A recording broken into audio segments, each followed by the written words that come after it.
Glória a Deus que nós temos um Deus maravilhoso que cuida de nós, que prepara esse tempo, que prepara uma casa para estarmos adorando a Ele.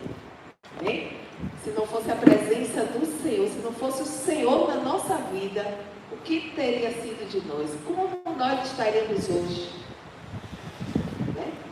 Estaremos perdidos, como diz a pastora, né? Perdidos e mal pagos, né?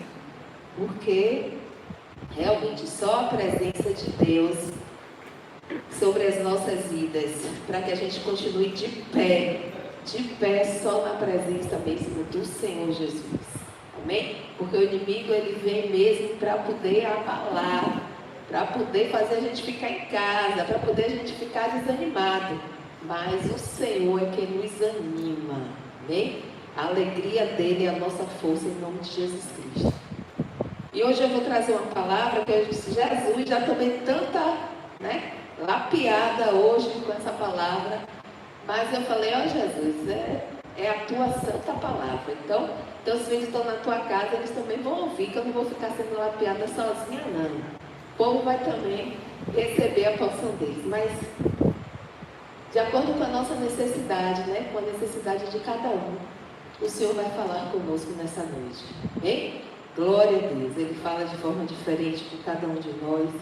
E eu creio que nós vamos sair daqui edificados na palavra dele, em nome de Jesus Cristo. Eu tenho orado, conversado lá em casa, eu falo, Jesus, a casa do Senhor, cadê esse povo que não vem para a tua casa? Fico chateada, né? E sempre a gente está, gente, tem culto. E aí, durante a semana o povo não vem. Eu falei, eu não aceito isso, Jesus. Eu não aceito, a tua casa está com as portas abertas. O povo precisa ouvir uma palavra, eles vão vir para a tua casa. E aí, conversando com outras pessoas, né, com as amigas minhas, pastoras que tem ministério, e elas falando a mesma coisa. Menina que luta para esse povo para a igreja. Eu falei, então já sabe que isso realmente, né, não é um problema daqui, nem da avenida, nem do Vila, não. É no reino. E o diabo, ele está mesmo investindo no meio do povo de Deus, para que as pessoas, elas realmente, né, se desanimem com as lutas, com os problemas. E o Senhor ministrou essa palavra no meu coração e eu vou compartilhar com vocês nessa noite. Se fosse para dar um título, né, eu daria cuidado com as ciladas durante o cansaço. Porque quando a gente está muito cansaço, aí que o inimigo fala, agora tá bom para atuar, agora tá bom para entrar, porque tá cansado, tá desanimado, e aí agora eu vou deitar e enrolar. Mas cuidado, quando você se sentir cansado, desanimado, abatido, cuidado, porque é um prato cheio para que ele possa entrar e a gente sair da presença do Senhor. Mesmo estando na igreja, a gente sai da presença dele. Amém? Glória a Deus. E essa palavra que eu vou ministrar, você vai entender muitas coisas, né, desses personagens aqui desse texto, que muitos de nós às vezes fazemos diariamente. As escolhas que ele fez. Abra em Gênesis 25, 19. Né? Gênesis 25, 19. Os descendentes de Isaac. O subtítulo dessa palavra. Gênesis 25, versículo 19. As escolhas que ele fez aqui, né? Vamos ver aqui. Vamos aprender com as escrituras nessa noite, né? São estas as gerações de Isaac, filho de Abraão. Abraão gerou Isaac. Ele tinha 40 anos quando tomou por esposa Rebeca, filha de Betuel, o arameu de Padan-Aram, a irmã de Labão, o arameu. E no versículo 21 diz assim: Isaac orou ao Senhor por sua mulher, porque ela era estéril. O Senhor ouviu as orações dele e Rebeca, a mulher de Isaac, ficou grávida. E aí Isaac vai orando e Rebeca vai engravidar, né? E aí no versículo 22, os filhos lutavam no ventre dela. Então ela disse: por isso está acontecendo comigo. E ela foi consultar o Senhor, e o Senhor lhe respondeu: Duas nações estão no seu ventre, dois povos nascidos de você se dividirão. Um povo será mais forte do que o outro, e o mais velho servirá o mais moço. Igreja, olha aqui. Veja que Rebeca vai engravidar, né? Que lindo, a promessa aconteceu. Só que só uma mãe sabe o que acontece dentro da barriga, né? É gostoso quando o bebê mexe, e um homem vai experimentar isso. Mas é algo glorioso, que é um privilégio das mulheres, né? Nós temos esse privilégio. Gostoso demais quando sente o filho mexendo. Só que ela não sentiu os filhos mexendo. Ela sentiu uma grande briga. Socos e pontapés já aconteciam ali dentro, um contra o outro. E ela foi perguntar a Deus: Deus, o Senhor me abençoou com algo tão lindo, o que está acontecendo aqui dentro? E Deus responde: veja que só Rebeca sabia, né, dessa promessa, só Rebeca. Isaac não sabia, ninguém podia entender a promessa que Rebeca estava recebendo ali. Entenda só, né? Isso a gente tem que levar para o resto da nossa vida. Quando a gente recebe uma promessa, ninguém vai entender, a não ser você. Porque só você sabe a intensidade que você orou pelaquela promessa. Ainda que seja seu filho, ainda que seja um pai que orou, a mãe não vai entender. Às vezes a mãe orou, o pai não vai entender. Às vezes dentro da nossa casa, as pessoas da mesma fé, elas não vão entender a dimensão daquilo que te incomodou e que te levou a buscar uma resposta de Deus. Deus respondeu a Rebeca e disse: Rebeca, o negócio é o seguinte, eles estão brigando, era briga feia. Essa palavra aqui, quando diz assim, lutar, era realmente uma briga que acontecia no ventre. Ali das duas crianças, dos dois bebês. Então a Bíblia diz o seguinte, olha, os dois serão duas nações. E nações, né? Pensa em uma nação diferente da do Brasil. É outra cultura. É outra cultura, é outra comida, são outros povos, outras vestimentas, tudo é diferente em outra nação. Assim eram os dois. Os dois vão nascer totalmente diferentes, né? E aí vai se dividir. Olha que a promessa vai se cumprir. Esaú vai se tornar, né, os edomitas, a nação dos edomitas. Eles vão se dividir, vão ter uma cultura totalmente diferente, vão abandonar a Deus, vão se encher de bebida, vão fazer tudo errado. E de repente, a descendência, que são as 12 tribos de Israel, que estão ali em Jacó, né? Mas a Bíblia diz que ele dá uma promessa àquela mulher dizendo: olha, o maior vai servir ao menor. Aquela mulher, ela guarda aquilo no coração. Os meninos vão nascer e só quem tem aquela palavra é ela. Ela já sabe, porque Deus disse a ela que o maior vai servir ao menor. E em algum momento isso vai acontecer. Essa mulher vai ter um momento do parto. Mas antes da gente, né, continuar aqui nesse texto, eu só queria mostrar aqui para vocês, né? Olha que Deus vai escolher quem aqui na história? O menor, né? Sabe por que Deus escolhe o menor? Vamos ver, olha. Abra aí em 1 Coríntios. 1 Coríntios capítulo 1, versículo 27, diz assim, ó. Diz assim, ó. Vamos ler aqui. Pelo contrário, né? Tome posse que essa palavra é para você. Pelo contrário, Deus escolheu as coisas loucas do mundo para envergonhar os sábios. E escolheu as coisas fracas do mundo para envergonhar as fortes. Versículo 28. E Deus escolheu as coisas humildes do mundo e as desprezadas e aquelas que não são, para reduzir a nada as que são, a fim de que ninguém as glorie na presença de Deus, amém? É assim que Deus faz, né? E sempre quando eu estou conversando com alguém, com alguém ou em casa, eu sempre falo, gente, a capacidade nunca está nas suas mãos. Muitas vezes o servo de Deus que serve, né? Que às vezes está até no altar, ele fala assim, será que eu sou capaz? Na verdade não somos.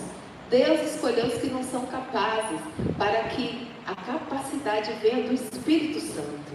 A capacidade para você, olha bem, você quer salvar a tua casa? A capacidade nunca foi sua, a capacidade vem de Deus, a capacidade vem do Senhor. Ah, mas pastor, eu sou muito fraca. Todos nós somos. Mas o que é que o Senhor diz para nós? Diga ao fraco que eu sou forte. O Senhor nos fortalece através do Espírito dele. Aquela palavra que vai converter o seu familiar não vai vir do teu intelecto, nem do seu conhecimento, vai vir do Espírito Santo. Por isso que eu clamo a Deus, para que toda a igreja seja cheio e revestido do Espírito Santo, porque é o Espírito Santo que nos faz lembrar da palavra que foi ouvida. Sem ele não podemos nem lembrar do que foi ministrado na igreja. Você recebe palavras proféticas, palavras abençoadas, mas que você vai esquecer se o Espírito Santo não te lembrar. Então, lá em Gênesis, né, você vai ver que o Senhor vai escolher as fracas. Né? Aqui, o Senhor escolheu quem? O menor. E aqui no versículo 24 diz assim, ó: cumprindo-se os dias para que desse a luz, eis que havia gêmeos no seu ventre. Olha o que vai sair primeiro, no 25. Nasceu primeiro ruivo, todo revestido de pelo, por isso deram-lhe o nome de Esaú. E Esaú significa o quê? Significava o quê em hebraico? Vermelho. Ele tinha um tom vermelho. Isso também vai virar depois os edomitas, que são os vermelhos. Mas vamos para cá. 26. Depois nasceu o irmão. Agora preste atenção. O irmão dele, agarrado à sua mão, ao calcanhar de Esaú, e por isso lhe deram o nome de Jacó. Talvez você já saiba, talvez você não saiba, mas não custa lembrar. Jacó significa o enganador. Olha só, ele pegou no pé dele, queria tomar o lugar dele, e assim deram o nome, né? Mas aqui nasce o Jacó. Jacó nasceu com uma marca que estava no nome dele. Jacó cresce com uma cultura de ser um enganador. Os anos vão passando e ele vai crescendo com esse pensamento: eu sou um enganador. Cuidado com aquilo que nós nomeamos. Muitas vezes você, dentro da sua casa, diz coisas acerca dos seus familiares. Fulano é um preguiçoso. Fulano nunca quer nada da vida. O fulano, cicrano, é sempre assim. Fulano é assado. Isso tudo cria raízes no mundo espiritual. Aprenda isso para você nunca mais esquecer. Isso para qualquer área da sua vida. Às vezes meu trabalho é uma droga, vai continuar sendo uma droga. A minha família é uma droga. Ah, fulano sempre foi assim, fulano é desatento, fulano é sem amor, vai continuar sendo sem amor. Porque assim foi Jacó. Jacó foi crescendo, tanto que ele vai enganar o irmão.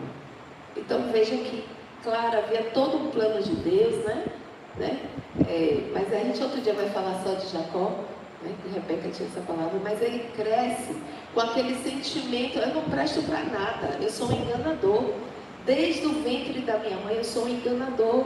E talvez muitos aqui tenham um pensamento: pô, desde o ventre da minha mãe eu sou um fracasso. Talvez você esteja pensando: eu nunca tive nada na vida, eu nunca conquistei nada. Ou então, poxa, né? Só isso na minha vida. Mas olha, o diabo sempre vai querer te diminuir. O diabo sempre vai querer fazer com que você nunca se sinta e nunca se veja como a imagem e a semelhança do Senhor. Toda oportunidade que Satanás tiver para te destruir, para te desprezar, para te diminuir, para fazer você carregar culpas, ele vai fazer. Então veja que isso já é uma coisa, desde que o mundo é mundo, como diz o ditado, né? Jacó foi carregando essa mancha, essa mácula na vida dele. Então ele sai com essa fama do enganador. Veja que não adianta, porque Deus escolheu o menor, Deus escolheu o enganador. Não adianta, Deus escolheu aquele que tem as manchas, que tem as máculas. Sabe por quê? Porque Deus tem prazer em limpar. Deus tem prazer em salvar. Talvez o homem, talvez nós não tenhamos esse prazer, mas Deus tem. Deus tem prazer. O homem tem prazer em acusar, o homem tem prazer em ser maior do que o outro, o homem tem prazer em dizer que faz enquanto o outro não faz, mas Deus não. Deus tem prazer em acolher, limpar, transformar histórias, como Ele vai fazer com a história de Jacó. Ele vai escolher o menor, né? Ele vai escolher aquele que não tem nem propósito, para dar a ele um grande propósito. Amém? Você talvez tenha sido escolhido pelo Pai sem propósito, mas pode ter certeza que se você foi escolhido e está aqui hoje, é porque Ele tem um propósito para cumprir na sua vida. Jacó vai nascer como enganador, mas ele vai ter a história dele totalmente transformada. E você vai ver a característica aqui. E muitos vão se identificar com essa história. No versículo 27, não, no versículo 26 diz assim: e era Isaac da idade de 60 anos, quando Rebeca deu à luz. Aí no 27, e cresceram os meninos. Agora veja a característica de Esaú. Ele usou toda a força dele, olha aqui. Já nasceu peludinho, parrudinho, e a Bíblia diz assim, ó: Esaú tornou-se perito caçador, homem do campo. Jacó, porém, era homem pacato e morava em tendas. Deixa eu traduzir isso aqui para vocês. Esaú, pela sua virilidade, pelo seu perfil, ele já era da caça. Ele foi muito parecido com o pai. Isaac também era essa pessoa do campo. Então ele imita os passos do pai, ele aproveita que ele tinha aquela força, e a Bíblia diz que ele vira um homem do mundo. Campo significa um homem do mundo. Traduzindo é isso que quer dizer. Então Esaú era um homem que vivia fora. E toda vez, igreja, que a gente está fora, a gente vai chegar num ponto que Esaú chegou aqui. E Jacó era enganador, aquele que talvez não tinha nem irmão. Para que eu vou crescer? Para que eu vou fazer? Nada. Eu nasci numa família derrotada, para que eu vou brigar? Não é assim que a gente fala, já meu casamento já está falido, para que eu vou cuidar? Minha vida já é assim, para que eu vou fazer? Quantas pessoas dizem isso? Mas Jacó estava em casa. Onde eles iam, Jacó estava em casa. Com quem? Com a mãe. Quem é que tinha promessa? A mãe. Jacó estava dentro de casa, onde havia promessas para ele. E Esaú estava sempre fora. Então você vai ver que esses meninos vão crescer, né? Eu estou contando aqui a realidade de muitas famílias aqui, de muitas pessoas aqui. A gente está vendo aqui 2 filhos criados pela mesma mãe, pelo mesmo pai. E às vezes você que é pai e mãe diz assim: onde foi que eu errei? Se os 2 foram criados iguais, mas nenhum filho é igual ao outro, a gente pensa que está criando igual, mas está errado, porque são diferentes, cada filho é diferente, tem atenção diferente. Tem filho que é mais carente, vai exigir mais atenção. Tem filho que não tem essa necessidade, aí fala: você ama mais fulano, mas é porque um demanda mais atenção do que o outro. Essa é a realidade. Mas voltando aqui, Rebeca tinha promessa. Rebeca, quando a Bíblia diz que o enganador, aquele que nasceu sofrido, aquele que nasceu com a mancha, está dentro de casa, ele está no lugar certo. Porque Jacó vai crescer em um lugar onde havia as promessas. Eu acredito que Rebeca constantemente olhava para ele e dizia assim: filho, mas seu nome vai mudar. Pode ficar em paz, seu nome vai ser outro. Pode ficar em paz, sua história vai ser outra. Imagine Rebeca olhando e sabendo que ele ia ser grande. Imagine Rebeca olhando e dizendo assim: eu tenho uma promessa. É assim que você tem que enxergar aqueles da sua casa, da sua família, que parece que não vão virar nada, que não vão ser nada. Às vezes é você que não vai ser nada, pensa desse jeito, mas vai virar, porque você tem uma promessa. Essa promessa está no Novo Testamento, através da morte de cruz de Cristo Jesus. O sacrifício fez na cruz do Calvário para mim e para você.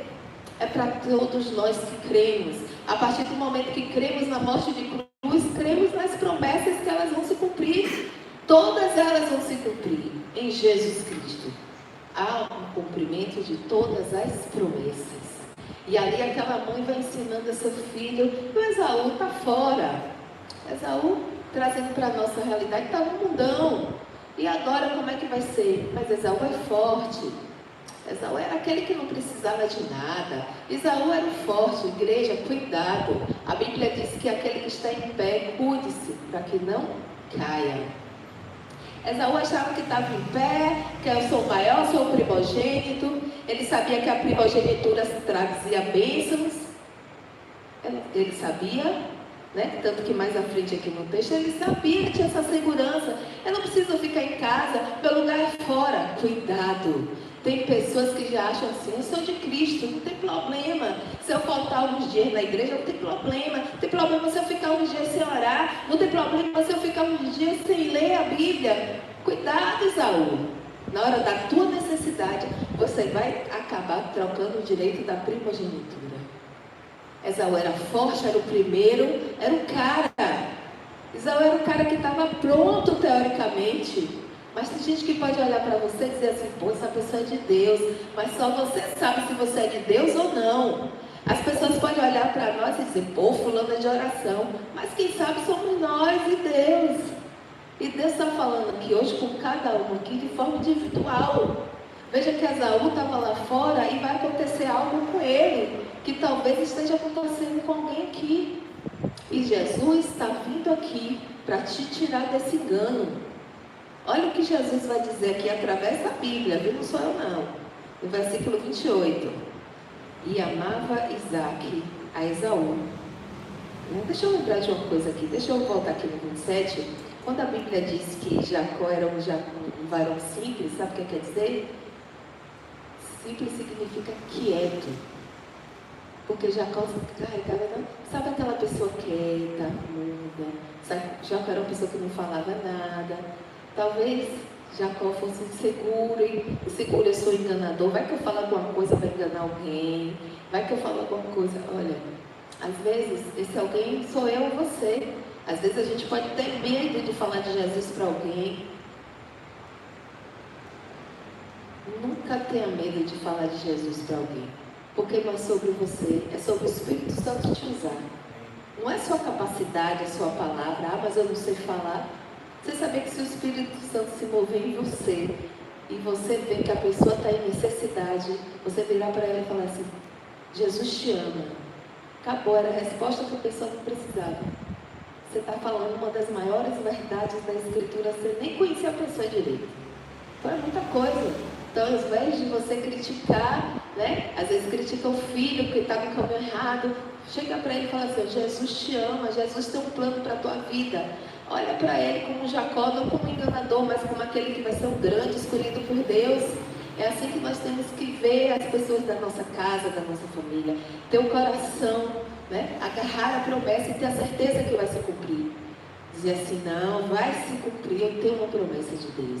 E no versículo 28 a Bíblia diz, amava Isaque a Esaú. Mas não era no sentido de amar um e desprezar o outro. Isaque tinha afeição por Esaú, porque eles faziam a mesma coisa. Então eles tinham as mesmas práticas da caça. E amava Isaque a Esaú, porque se saboreava de sua casa. Rebeca, porém, amava Jacó. Por que Rebeca fazia isso? Porque ela tinha uma promessa. Ela olhava Jacó como uma promessa. Nunca olhou Jacó como enganador. Ela olhava Jacó como sendo alguém grande. Você tem uma promessa de salvação para a sua família? Quem tem aqui? Então é assim que você que tem que enxergar a sua casa. Chega de chegar na igreja derrotada, minha casa é socorro. Tem dia de luta? Tem. Mas a Rebeca tinha certeza que a promessa ia se cumprir. Como é que está a sua casa? Como é que está a sua família? A promessa vai se cumprir. Atos 16, 31 vai se cumprir na sua vida. Acabou. Agora, quem sou eu? Ai, meu Deus, eu não vou crer no que está escrito. Eu não sou louca, eu prefiro crer.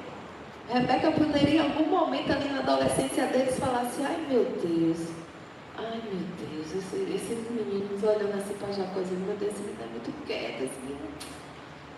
Aquela promessa lá, Senhor, quando eu estava grávida, será que vai acontecer? Oh, meu Deus, Esaú aí é fortão, sabe? Mas Jacó não sai nem do quarto, meu Deus. Imagine se Rebeca fosse pensar desse jeito. Esse menino não fala nada, não faz nada, sabe? Não sai, fica o tempo todo. Trazendo para a nossa realidade hoje, mas não. Rebeca não enxergou assim. Rebeca amava porque ela tinha promessa. Vai dar certo, esse menino vai ser grande, a hora certa vai chegar, né?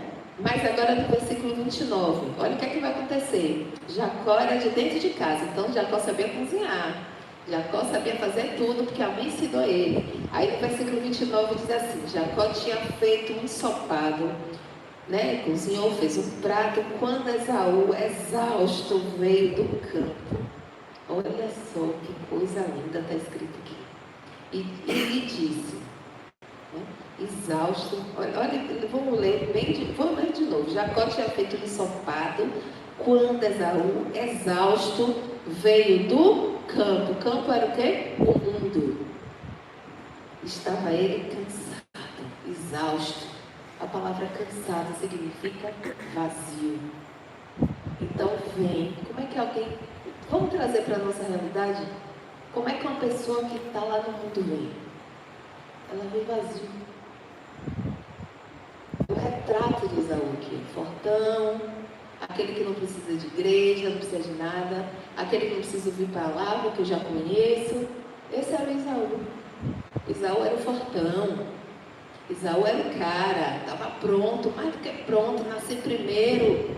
As bênçãos estão sobre a minha vida, sou primogênito, não preciso de nada, só preciso fazer o que eu tenho que fazer, preciso enriquecer, preciso trabalhar. Quantos não estão assim? A igreja, fica tranquilo, quando der eu vou lá, está tranquilo, só preciso trabalhar, sou pai de família, preciso resolver minha vida. Esse era o Esaú. Mas só que o Esaú, olha para cá, uma hora ele vai ficar vazio. Uma hora vai ficar estafado. Jesus disse: Vinde a mim, todos que estão cansados e sobrecarregados, eu vos aliviarei. O alívio vem de Cristo Jesus. Mas não só o alívio, ele não quer só aliviar. Ele não quer só aliviar. Não quer ser só o alívio. Ele quer ser o ajudador, o consolador, o conselheiro. Esse é Jesus. Jesus quer ser aquele que vai te guiar em triunfo. Mas a gente não quer ser guiado em triunfo. A gente acha que é o Esaú, sou o cara, tenho experiência de caça, sei o que eu estou fazendo, não pega no meu pé não, não fica falando para eu orar não, que eu sei muito bem meu tempo. Você não sabe nada, Esaú. Quando a gente, né, se incomoda, quando a pessoa pediu para orar e a gente se incomoda, é porque a gente sabe que a gente precisa de oração, então a gente se incomoda, né? Ninguém quer ser incomodado, ninguém quer ser confrontado, essa é a verdade. Ninguém quer ser confrontado, ninguém gosta, porque eu e você mesmo já nos confrontamos. Então vem alguém, confirma essa necessidade de nós, a gente não gosta, porque aqui Esaú, ele vai ser confrontado. Já Esaú, ele chega do mundo vazio, livre, tudo que eu preciso está lá fora, não preciso de nada que está aqui dentro dessa tenda, eu não preciso de nada, eu só vou lá dar uma glória, depois eu sigo a minha vida. Não é Deus, não, sou eu mesmo que trabalho. Coitado de quem pensa assim. Misericórdia. Misericórdia de quem pensa assim. Veja o que você vai ver aqui, ó. Rebeca, quando a Bíblia diz que ela amava mais o Jacó, não é que ela amava mais, porque eu amo o Jacó. Sabe o que a Rebeca amava? Rebeca amava a promessa. Rebeca amava a presença de Deus. Então ela cuidava de Jacó. Ela tinha um cuidado com quem? Com a promessa. Ela cuidava da promessa. Eu vou cuidar dela, porque uma hora ela vai se cumprir. Trazendo para a nossa realidade, como é que a gente cuida da promessa hoje? Se enchendo dela, não deixando ela sair de nós. Faz sentido isso para você? Não deixa a promessa sair de você.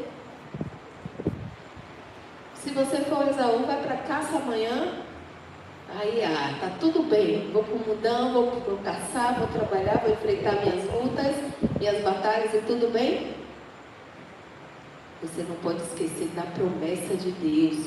Você não pode esquecer que se você ficar muito tempo lá fora, a promessa vai se esvair, você vai se esquecer dela e quando você retomar para casa, você vai estar vazio. Não chegue nesse ponto. Porque depois é trabalhoso para encher de novo. Você pode chegar ao ponto de fazer até qualquer coisa, como Esaú fez uma loucura aqui, ó. Sabe por quê? Porque o vazio, o cansaço, né, de Esaú, esse exausto, faz a gente fazer coisas erradas, coisas loucuras. Faz a gente virar para o Senhor e dizer assim: Senhor, eu acho que o Senhor não se lembra mais de mim, não. Isso é uma loucura. Porque só o fato de você ter aberto os olhos de manhã, ter acordado, já é um milagre de Deus. E às vezes a gente está tão cansado, tão exausto, tão vazio, que diz: o Senhor não liga mais para mim, não tem mais nada comigo, não ouve minha oração. e a gente começa a falar um monte de besteira. Começa a pensar um monte de besteira. A misericórdia dele está sobre a minha e a sua vida todos os dias. Sobre a nossa casa, sobre a nossa família. E às vezes a gente fala um monte de besteira. Aquele homem veio vazio. E cuidado, imagine atitudes impensadas que Esaú tomou aqui. Aí a gente fala às vezes, eu vou sair do trabalho, porque eu estou de cabeça cheia. Aí eu vou sair da igreja, porque não sei o que, não sei o que. Aí eu vou fazer não sei o que. Esse é Esaú. Porque coloca os pés pelas mãos. Aí veja o que ele diz aqui no versículo 30. Daqui a pouco eu já estou terminando.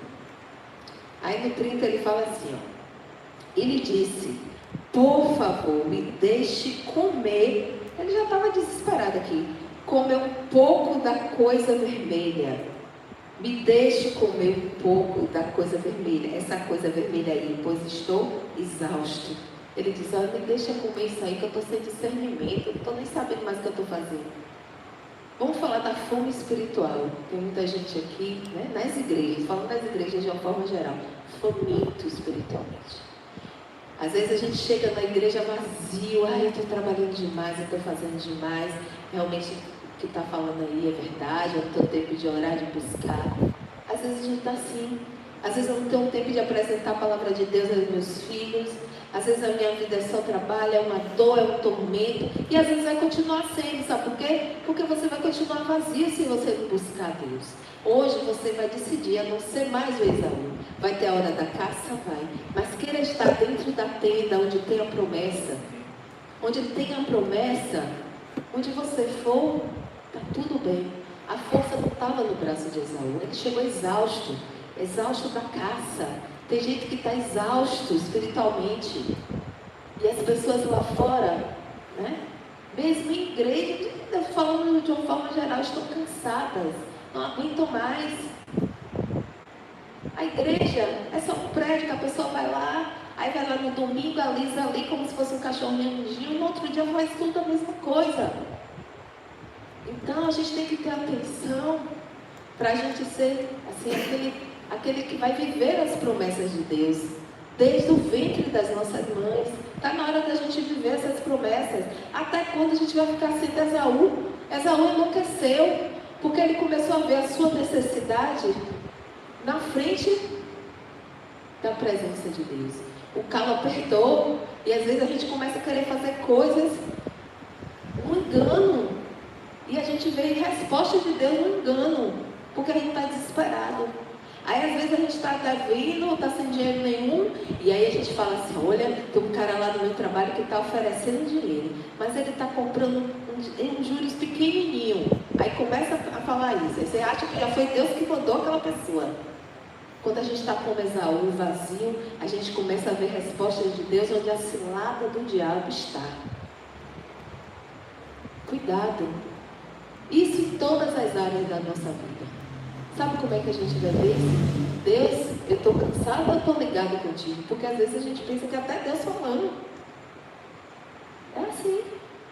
Porque tem horas que a gente é constantemente enganado. Será que é de Deus? Será que não é? E a resposta é, eu estou cansado, ou eu estou sensível à voz de Deus. Eu estou ligado com Deus, ou eu estou ligado nas promessas, ou não tem nada errado. O que é que eu estou fazendo? Ou eu estou enlouquecendo, ou eu estou vendo nesse prato de guisado aqui, nessa comida aqui, a resposta de Deus. Olha Esaú, tentando ver. Esaú olhou aquele prato e falou, isso é de Deus, estou cansado com uma comida dessa.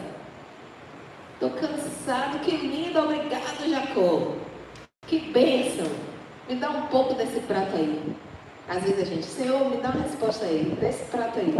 Aí chega uma resposta, você nem viu, você não está nem ligado, você está cansado ainda, acha que é de Deus.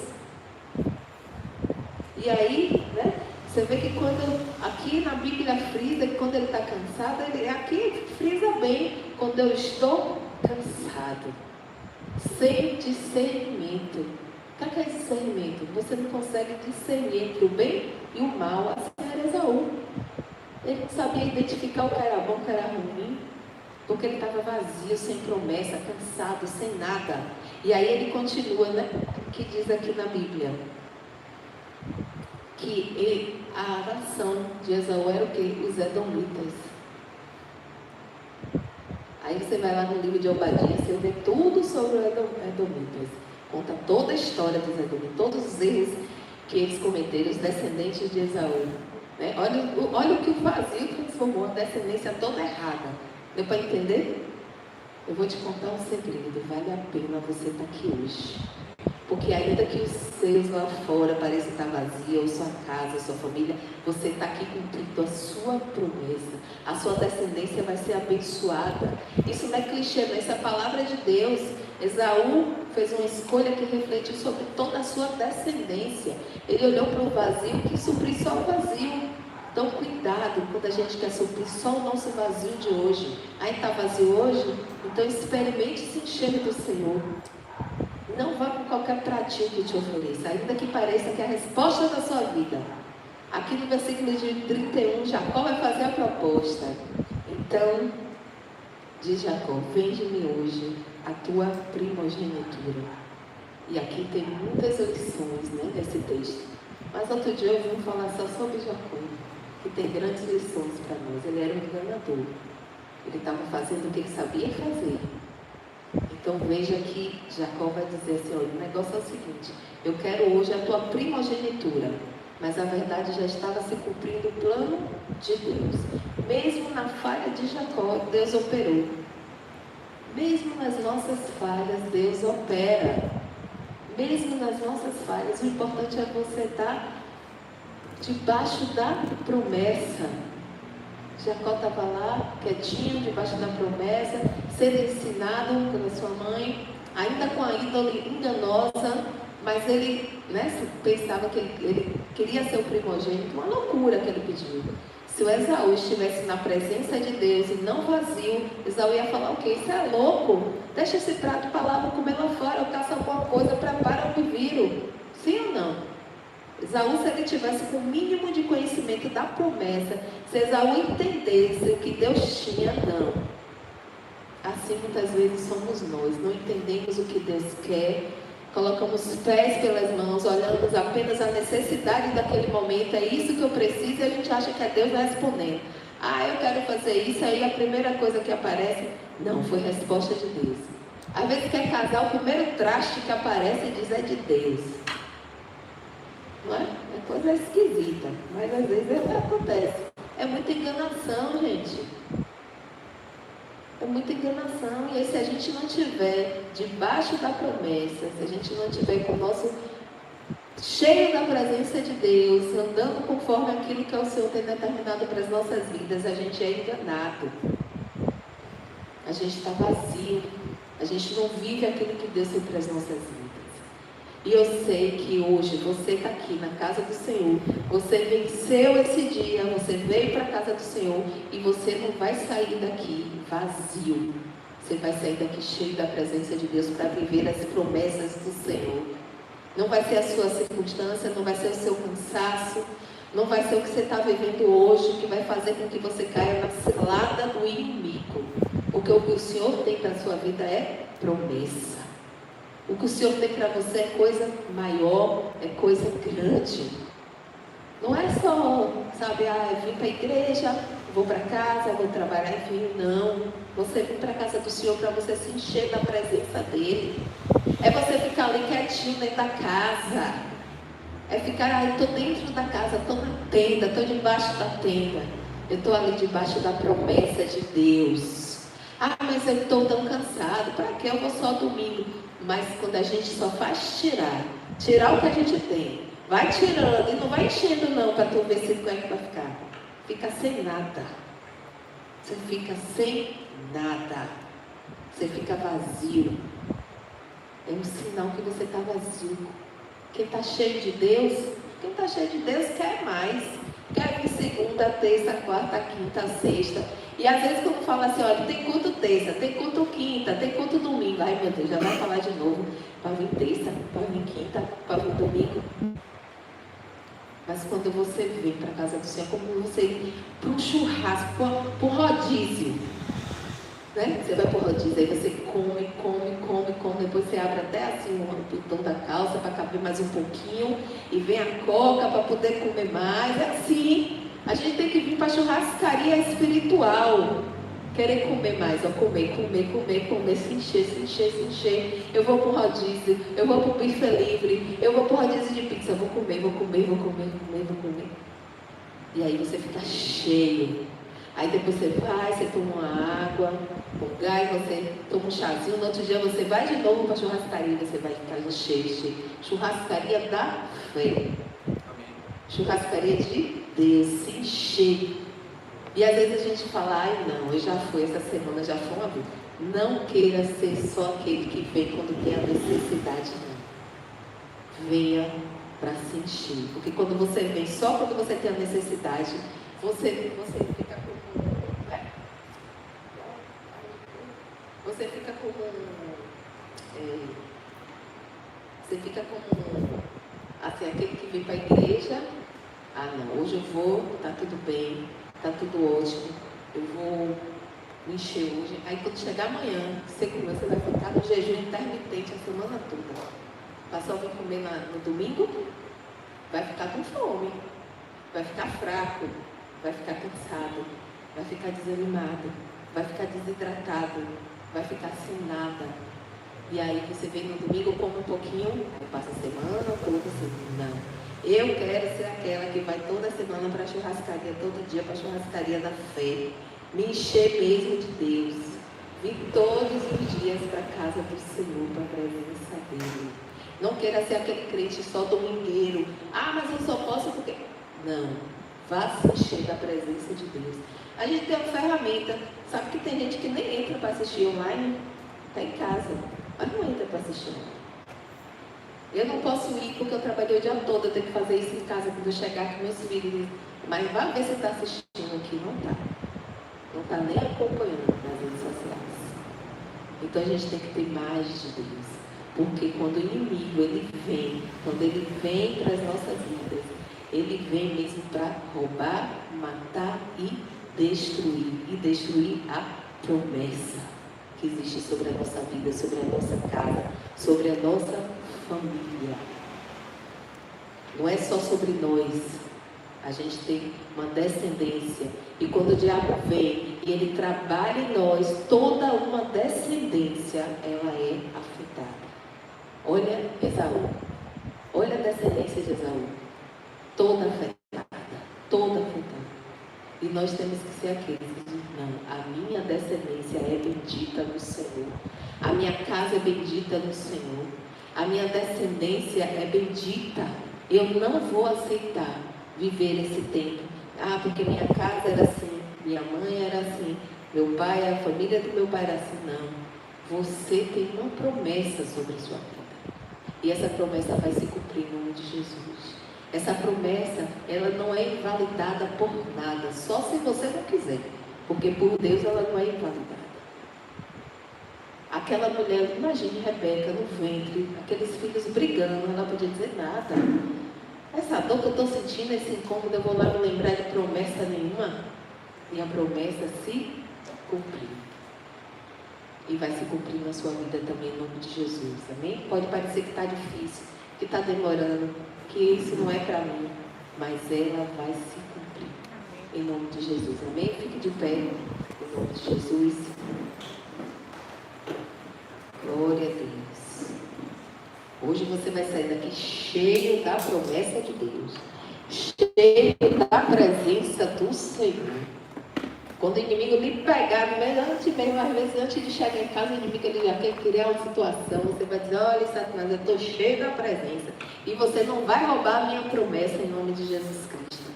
É a gente ter a convicção da promessa. Pode estar o mundo desabando, pode estar tudo dando errado, pode estar aquele furacão, pode estar aquele tsunami, pode estar a pior fase que você olha aos olhos humanos achando que está a pior fase da sua vida, mas a promessa, ela não é invalidada. A promessa, ela não é invalidada por nada. Ah, mas a promessa não é invalidada por nada. Por nada. Ela se cumpre no tempo certo, na hora certa, do jeito certo, quando às vezes quando a gente menos espera, a promessa se cumpre. Muitos são os testemunhos de pessoas que oram há 10, há 20, há 30 anos, pessoas que receberam palavras, pessoas que estão ali, ó, debaixo de promessa, e os outros desistam, você não vai viver. E a pessoa ali firme, forte, confiando que vai acontecer e acontece. Então, se acontece, se está na Bíblia, se está aqui escrito, eu creio que vai acontecer na minha e na sua vida também, em nome de Jesus Cristo. Amém? Se a gente crê na palavra de Deus, se a gente crê no que está escrito aqui, ela vai se cumprir em nome de Jesus. Amém? Feche seus olhos. Vamos orar ao Senhor. Colocar diante dele essa situação. Se você se sentiu em algum momento vazio, em algum momento fora da tenda, em algum momento fora da promessa de Deus, se você se desanimou, se você está cansado, se você está exausto, assim como estava Esaú, coloca diante de Deus que Ele vai renovar as suas forças, Ele vai renovar a sua fé, Ele vai te colocar de pé de novo, vai te colocar debaixo da tenda, dentro da casa. E você não vai sair mais da casa em nome de Jesus Cristo. Coloca diante de Deus. Comece agora a abrir a sua boca e comece a falar ao Senhor. Não se preocupe com o irmão que está do seu lado, não, que todos nós temos o nosso dia de estar no campo, de estar vazio, de estar se sentindo fraco, cansado, desanimado. Mas a palavra do Senhor nos renova todos os dias. Nós recebemos renovo de Deus todos os dias da nossa vida. Todos os dias nós recebemos renovo do Senhor. E eu creio que você não vai sair daqui da mesma forma que você entrou. Eu creio que se você entrou aqui hoje ou passou um dia cansado, desanimado, você vai sair daqui forte, dizendo: eu não vou deixar que nada roube a minha promessa. Senhor, nesta noite, Pai, nós estamos na Tua casa, Pai, na Tua presença, Senhor, porque nós Te amamos, Pai. Nós não queremos estar fora da tenda, nós não queremos estar fora do campo, Senhor. Nós queremos estar, Senhor, conectados com o Senhor, debaixo, Senhor, desta atmosfera. Oh, meu Deus, sentindo a Tua boa mão sobre nós, sentindo a Tua mão poderosa sobre nós, Senhor, em nome de Jesus Cristo, Pai. Senhor, que nessa noite, meu Deus, nós possamos sair daqui refletindo, Pai. Refletindo nessa história, Senhor, de Esaú e de Jacó. Assim como Esaú abriu mão da sua primogenitura por um prato de lentilha, Pai, por um guisado. Oh, Senhor, muitas vezes nós corremos este risco, Pai, de trocar as promessas de Deus por soluções imediatas, Pai. Mas que o Senhor nos socorra no dia de hoje, Pai. Meu Deus, que o Senhor nos tire, meu Pai, dessa condição e nos coloque, meu Pai, debaixo da Tua promessa, Pai. Nos tira, meu Pai, deste engano do inimigo, Senhor, que nos rouba, Pai. Oh, Senhor, que nos traz prejuízo, Pai, que traz morte, Senhor, que traz, Senhor, muitas vezes, meu Pai, oh, meu Deus, um tempo de dor, um tempo de solidão, Pai. Nós não queremos viver isso, Pai. Nós queremos estar debaixo da Tua promessa, Pai. Senhor, que o Senhor venha nos encorajar, meu Pai, a não desistir, meu Pai, daquilo que o Senhor já determinou para as nossas vidas, Pai. O cansaço pode até tentar nos parar, mas é dentro da presença do Senhor, na obediência e na palavra, que a nossa vitória acontece, Pai. Nos ensina, Senhor. Nos ensina hoje, meu Pai, a vivermos, meu Pai, debaixo dessa palavra, Senhor. Que essa palavra, Senhor, ela não saia do nosso coração, Pai. Que no dia mau, Senhor, no dia do cansaço, nós possamos nos lembrar, meu Pai, que temos uma promessa sobre a nossa vida, temos uma promessa sobre a nossa casa, temos uma promessa, Senhor, sobre a nossa vida financeira, temos uma promessa sobre a nossa empresa, temos uma promessa sobre a nossa vida espiritual, sobre o nosso ministério, Senhor. Em nome de Jesus, que as lutas, que os desafios, Senhor, oh, meu Deus, que muitas vezes, Senhor, vem nos abater, meu Pai, que ela fique lá fora e que nós estejamos dentro, meu Pai, da Tua casa, Senhor, do Teu amor, Senhor, do Teu abraço, do Teu aconchego, meu Pai, sempre nos enchendo, Pai, sempre nos enchendo, nunca estando suficiente, Pai, sempre querendo mais, sempre querendo algo novo do Senhor, sempre querendo uma porção nova, sempre querendo um alimento novo, sempre querendo uma água nova que jorra todos os dias na fonte que é o Senhor, Pai. Em nome de Jesus Cristo, Pai, que nós possamos, Senhor, lutar, meu Pai, lutar com todas as nossas forças, com todas as armas espirituais que o Senhor nos deu, para que este cansaço não esteja sobre a nossa vida, sobre a nossa casa e sobre a nossa família, que essas ciladas do inimigo, elas não prevaleçam sobre a igreja, em nome de Jesus, amém, amém, glória a Deus.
Porque muita gente sabe melhor, porque no dia que acontecer a surpresa, mais pessoas vão testemunhar.